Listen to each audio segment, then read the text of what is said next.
Monsieur Watt, poète hollandais, en réponse à une ode adressée à l'auteur sur la mort de sa fille. Que le ciel et mon cœur bénissent ta pensée, toi qui pleures de loin ce que la mort m'a pris. Et que par la pitié, cette larme versée devienne une perle sans prix. Que l'ange de ton cœur devant Dieu la suspende, pour le faire briller de la splendeur des cieux. Et qu'en larmes de joie un jour il te les rende, ces pleurs, au monde de tes yeux. Oh, quand j'ai lu ce nom qui remplissait naguère de joie et de clarté mon oreille et mon cœur, ce nom que j'ai scellé sur mes lèvres de père, comme un mystère de douleur. Quand je l'ai lu gravé sur ta funèbre page, un nuage à mes yeux de mon cœur a monté, et j'ai dit en moi-même, il n'est donc nulle plage où quelque ange ne l'ait porté. Et qu'ai-je fait, dis-moi, pour mériter, ô barde, que ton front se couvrit de cendres avec le mien? Dieu n'avait pas remis cet enfant sous ta garde, mon bonheur n'était pas le tien. Nous parlons ici-bas des langues étrangères, l'onde de mon torrent n'est pas l'eau que tu bois, mais l'âme comprend l'âme, et la pitié rend frère tous ceux dont le cœur est la voix. Toute voix qui la nomme entre au fond de mon âme, je n'ai pu sans pâlir en entendre le son, et j'adore de l'œil jusqu'aux lettres de flamme qui composaient son divin nom. Le jour, la nuit, tout ma bouche et les épelles, comme si dans leur sens ces lettres l'enfermaient. Il semble à mon amour que quelque chose d'elle vit dans ces sons qui la nommaient. Ah, si comme mon cœur, si tu l'avais connue, si dans le plus divin de tes songes d'amant, cette forme angélique qu'une heure était venue, luire devant toi seulement. Si le rayon vivant de ton regard céleste, ce rayon dont mon œil 12 ans fut réjoui, plongé dans le tien comme un éclair qui reste, à jamais dans l'œil ébloui. Si ses cheveux, pareils aux rayons de l'aurore, dont sa mère lissait les soyeux écheveaux, déployant les reflets du cuivre qui les dore, avaient déroulé leurs anneaux. Si tu les avais vus en deux ailes de femme, sur sa trace en courant après elle voler, et découvrir ce front où les baisers de l'âme allaient d'eux-mêmes se coller. Puis ton oreille avait entendu l'harmonie de sa voix, où déjà vibrait à l'unisson l'innocence et l'amour, le cœur et le génie, modulés dans un même son.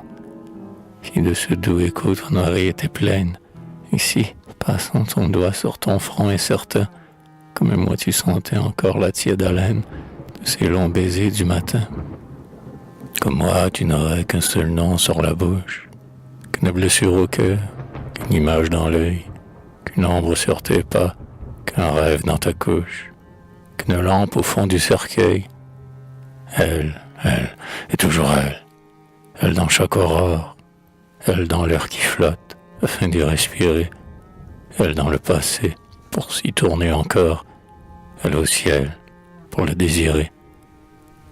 C'était l'unique fleur de l'Éden de ma vie, où le parfum du ciel ne se corrompit pas, c'est l'esprit d'en haut que la mort assouvit, et point éloigné de mes pas.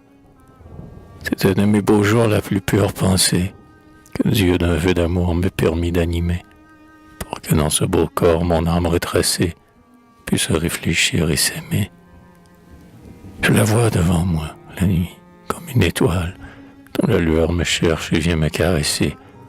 Le jour, comme un portrait détaché de la toile, qui s'élance pour m'embrasser. Je la vois, s'enfuyant dans mon sein qui l'adore, faire éclater de là son rire triomphant. Ou, du sein de sa mère, à mon baiser sonore, apporter ses lèvres d'enfant.